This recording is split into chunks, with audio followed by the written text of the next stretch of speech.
Hello everyone. I would like to give a short announcement before the video actually starts.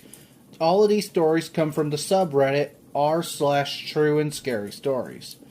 I would put these in the link in the description. I would put the link to these in the description, but unfortunately, due to YouTube flagging videos that have Reddit links in their description, I unfortunately will not be able to do that. So I figured I'd tell you exactly which subreddit these came from. Thank you for your patience. I worked as a transporter in a hospital about 2 years ago. We moved from an old city hospital into the new state-of-art facility. The old hospital was built in the 1930s, and it was showing its age. And at night, it was just plain creepy. Each floor had an east and west wing. The east wing is on the 4th floor and was the first wing to be shut down about 2 weeks before the move. One night, around 9:30, I'm up on the floor to get a patient from the west wing. I see a small group of nurses and aides who all used to work on their now closed east wing. They looked visibly shaken. I walked over to see if everything was okay. They told me that they had decided to walk through the old wing for nostalgia's sake. When they were there, though, the phone in the nurse's station started ringing. The computers and phones had not yet been moved. Not sure what to do, one of the nurses reached over the counter and answered the phone. The nurse told me that there was a woman's voice on the other end, and that she sounded confused. This was the conversation as best as I could remember it. "This is blank. How can I help you?" asked the nurse. "Hello? Who is this? This is blank. I'm a nurse. Is there anything I can help you with?" "Where am I? Where I am at? This hospital blank. Are you a patient here?" "Oh, okay." Then the line went dead. That's when the nurse finally looked at the screen on the phone to see where the call was coming from. The phone gave a room number directly next to the nurse's station. The rooms by this point had all been cleared out and the phones removed. They could clearly see were in the direction of the room, and there was no one in there. That's when they bolted towards the west wing, where I was getting off the elevator. I avoided that wing for the rest of my time there. I worked at a campground on night shift, 12 a.m. to 8 a.m. every night. It wasn't bad. I would bring in my PS2, a game, and a good portion of the night, only having to deal with 1 or 2 people on busy nights. It was just me in this little 8x8 shack with nothing around but dark all night. My first week there, the other third shift guy who was quitting told me about the payphone a few feet from the shack was. He said it rang every night at 4:17 a.m. Just once. It was probably just an automatic test call. He guessed. He never answered it himself. I go for a few months with the job. It was in the middle of the summer, so some nights I had the windows closed so I couldn't hear the payphone go off. Mid-August, I started leaving the windows open during the night. Sure enough, at 4:17 a.m. every morning, the phone would ring once. The ring even sounded creepy, like the payphone was submerged in water, then put where it sat. One night, I got up the nerve to answer it. I set an alarm at 4:15 and would go and wait until the phone rang. When it did, I answered it, but there was no sound. Just dead air, like someone was on the other line, but wasn't answering. I said hello a few times, and then hung up. I did this every night for a week with the same answer. I didn't think anything of it and left it alone after that for a month. The first week of October, I decided to answer the phone again. I set my alarm, and when time came, I answered the phone. "Hello? Hello?"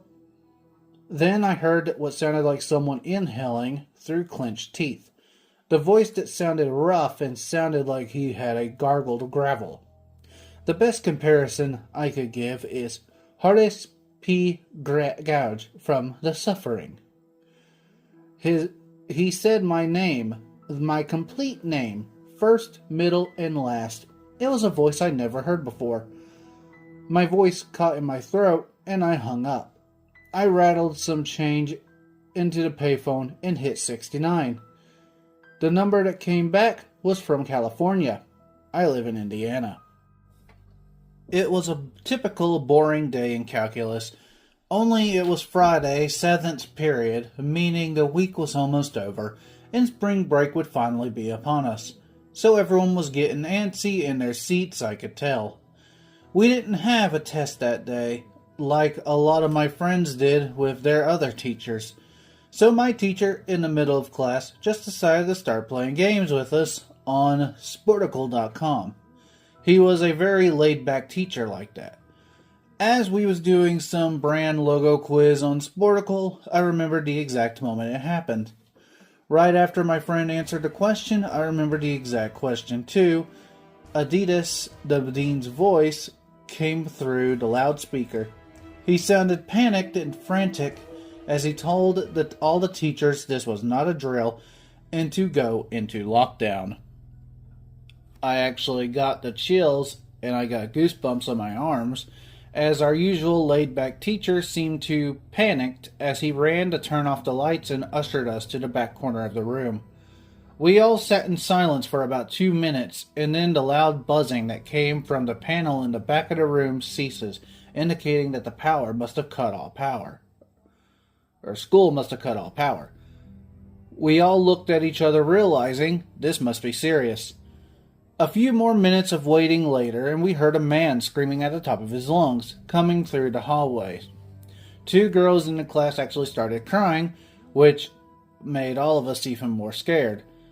As the screaming got closer to the classroom, the lunatic-sounding man started banging on the door while screaming, "I'll kill you all!" It was at that moment that I started to fear for my life.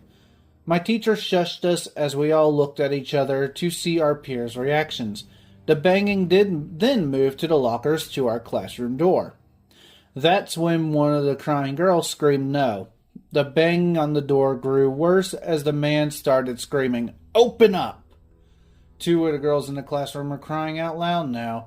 It felt like an eternity. Then that man was pounding on the door, but eventually he finally continued down the hall, screaming like a mentally insane person, until we could not hear him anymore. I'd say 10 minutes later, though, it felt like half an hour given the situation, the dean came back on the loudspeaker explaining the situation, which was surprising for him to do. He explained that some apparently mentally unstable person entered the building and assaulted the woman sitting at the front desk, causing her to flee the building, screaming, and staff wasn't sure if the man was armed or not. Now, this was before the school had cameras or could afford proper security, so the school was wide open to something like this happening. The staff had done a sweep of all the hallways and classrooms and couldn't find him, so the dean instructed the teachers to resume teaching but keep all doors locked and to not let any students leave for any reason. The most disturbing part, however, is that one of the janitors working through the night shift found the man sleeping in one of the storage closets near the back of the end of the school, and according to rumors that were spread by my peers, sticking out of his pocket was a .44 Magnum. The janitor must have done something stupid to wake him up, for example, leaving the closet door open because by the time the police got there, the man was gone. My entire class, as far as I know to this day, has no idea if the man was ever found. But I like to think that right now, he's being given the proper help that he needs. This might be a really long one, so I apologize in advance. So, I'm a 21-year-old male college student. I go to school that isn't very large, but it is also not small. It is about 20,000 students or so. Anyway, my freshman year, which was 2 years ago, I went to my orientation, and being kind of intimidating but socially awkward 6'3" male, I kinda sat in the back of the auditorium and kept to myself. About halfway through, though, this decently attractive blonde girl sits next to me and leans on my arm, rests closest to me. She was pretty good looking, so I just ignored it. Then she started staring. I asked her if she needed anything, and all she said was no, then started smiling at me for the next half hour. She stared at me, and I don't think she paid any attention to the presentation at all, and just my face. Once the presentation was finally over, we split off into our own groups to go register for the fall semester. Thankfully, Creepy Staring Girl was put into a different group because she had declared a different major than me on the other side of campus. Since each of the college at my school register in a different buildings, I thought this was the last time I would see her and her creepy staring. I was wrong. I had just finished registering for my classes and went up to meet my mom so we can drive home. I walked out of the front door, and there she is, the creepy staring girl, hiding in one of the bushes. She hops out and walks up to me, doesn't say a word, just stands beside me. And I decided that that was enough and left. Fast forward about 4 months, and I had all but forgotten about this girl. I moved into my dorm, walked out into the hallway, and there she is, standing at the end of my hallway, staring at me. I don't know how she knew or what floor I was on, since there was 15 dorms on my campus. So I grabbed my roommate and told him that it was time for a freshman get-together. She followed us all the way there. I tried to lose her in the crowd, but every time I thought she was gone, she appeared next to me again, never saying a word. After the first night, I didn't see her again for a few weeks. I moved into a different dorm, and everything was going great. Hadn't seen the creepy girl for a while, and class was awesome. So I'm sitting at lunch eating alone one day, and then all of a sudden, she is sitting across from me. She says the first words to me since the one day at orientation, and they were, "Why would you move dorms without telling me? I had to find you all over again." At this point, I decided that I was done eating, and got up to leave without saying a word. She followed me all the way to my dorm, smiling the whole time. But thankfully, she couldn't get in because you have to swipe your ID at the front desk before going in. The next day, she followed me to class, then stood outside on the sidewalk until I got out, smiling the whole time. She did this every day for weeks. She would follow me to dinner, never saying anything, just smiling. One weekend, I went to Tennessee with a very good friend of mine who is now my girlfriend. We didn't tell anyone where we came up, or it was on a whim on a Thursday night. When I got back, the girl came up to me while I was eating and said probably the creepiest thing I had ever heard, and it still gives me chills to this day. "How could you drive to Nashville with that bitch?" My first and middle name. "I thought you loved me. I'm going to have to do something drastic that I don't want to do." I had never told her my first name, let alone my middle name, and she just had threatened my friend, so I was more than pissed and scared, and stood up to my full height and said, "Bitch, listen, I don't know you. You've been following me for weeks. I don't know how you found me or who I went with. So you touch any of my friends, and I'll make sure you rot in jail for the rest of your worthless life."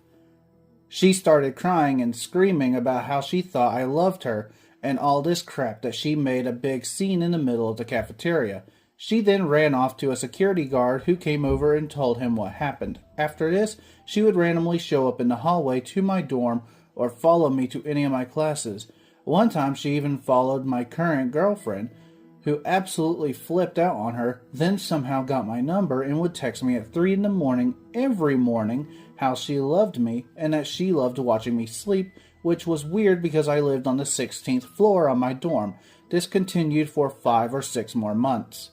The last time I heard about her, she had tried to commit suicide on one of the doors by burning her wrists with her hair straightener, screaming about me and several other guys that had ruined her life. I don't know what happened to her after that. She disappeared completely. Hello everyone, this is the Sleeping Wendigo, and I hope you enjoyed the video. If you did, don't forget to leave a like, share, and subscribe so you don't miss any videos I post. And if you want, you can check out my Twitch, Rumble, second YouTube channel, my Twitter, and merch store. Links to all of these will be in the description down below. And as always, I will see you all next time.